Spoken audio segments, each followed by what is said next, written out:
Hey, Tim here, host of the Invisible Condition podcast, a show where we talk about unusually normal things. Anxiety, fear. That's what I'm feeling today as I sit down to record journal entry number 3. If someone asked me if I prepare for these, and honestly, it's just what's on top of my mind. And the word anxiety is floating around today and has been the last few weeks. For me, the way anxiety manifests itself is I get completely overwhelmed and I shut down. I said to my wife, Tanya, today, the day I'm recording this, that I shouldn't pursue invisible condition. I'm just overwhelmed with it. It could go in a few different directions. It could become a few different things, but I am overwhelmed. I'm overwhelmed with the amount of work that goes into it, overwhelmed by the volume of comments and messages that are coming in, and so the way anxiety and this feeling of overwhelmed manifests in me is I just want to shut down. I know for some people get excited and get almost that high off of all the feedback, and for me, it's never been about that. Starting Invisible Condition was really almost self-serving, to kill the stigma about sharing about our invisible conditions. Some things happened to me in my career that maybe one day I'll get into, but not today. But it's really showing up in anxiety, fear, that feeling of being overwhelmed. How do I cope with it? I still struggling to figure that out many, many years later. I know for me what works is I make sure that my close friends know what I'm going through. Good friend reached out recently and said, "Hey, how can I be praying for you?" Another friend I reached out to and said, "Hey, this season I'm in right now, I feel like just completely unplugging from everyone. So please hold me accountable to make sure that I am still a good friend and a good father, a good husband." I reach out to my pastor and say, "Hey, I'm looking for some support." Because I think it's so important that if I am going to normalize the unusually normal things, to talk about the things that may make us uncomfortable, I need to talk about it. I need to to show and to demonstrate that it's okay to not be okay. Today is maybe not one of those days. I'm not feeling great. I put out a post today. I had an iron infusion, and maybe it's my last one. I'm not sure, but my body is absorbing iron and producing hemoglobin again. And so sitting there and took a picture and sent it off into the social media universe. And a comment came in, a direct message came in, and this person shared a bit of their story and thanked me. Thanked me for being brave enough to talk, to pushing out the stigma, and they want to connect and share their story now. That gives me motivation, amongst other things. But anxiety, I'm curious, how do you cope with anxiety? Another way that I do is I love to go for walks. I love to ride my bike.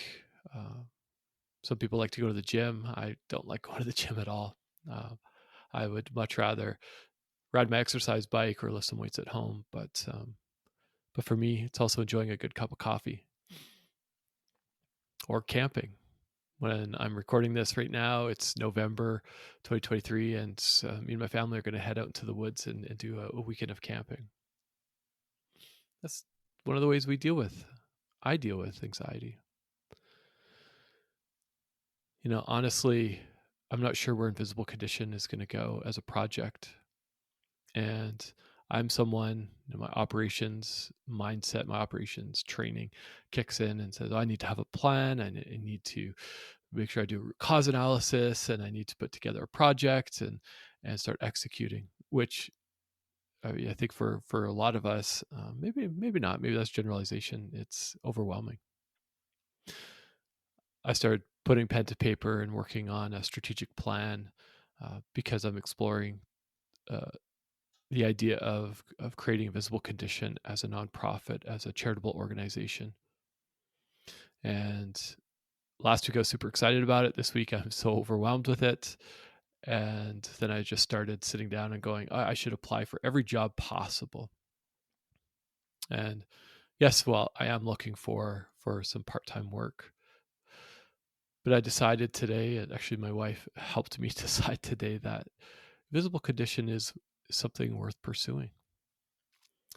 I gave a talk this week to an organization, my first paid talk, and so excited to not send an invoice and get paid. That's the least of my excitement. But to hear people within this organization share openly, honestly, and vulnerably about their invisible condition, about what they need from their organization, and sharing ideas on how within that organization they can end the stigma. That's what I'm holding on to today as I'm battling this word anxiety. And again, I'm curious, how do you make decisions? How do you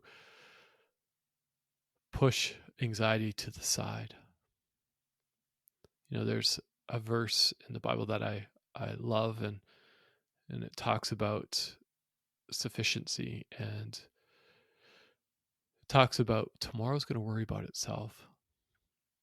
And honestly, that is incredibly comforting to me, because as much as I want to control what's going to happen tomorrow and the next day and the next year and the next 10 years, it's impossible. I can't. I know this for fact because I tried to control my job and my health and my life, and I ended up having to get surgery. I know I can't control those things, and that's something that gives me comfort.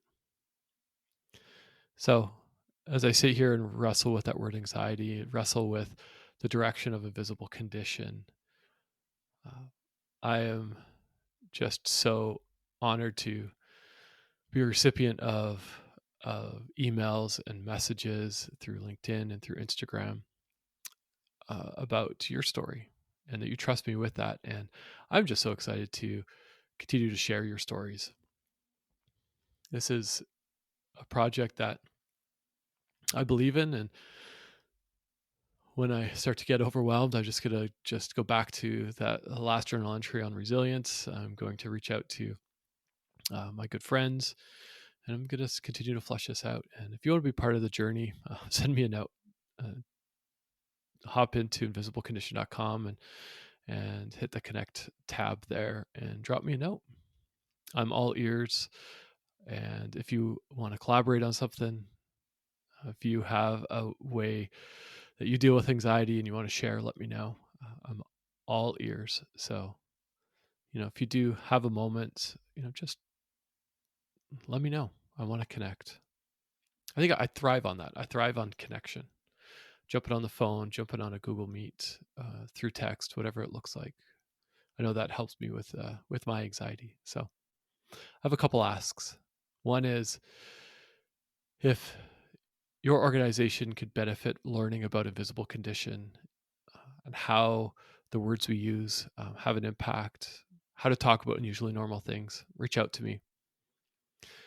If you are, this is totally self-serving. If you have potentially some contract work for me in operations, HR, leadership, let me know.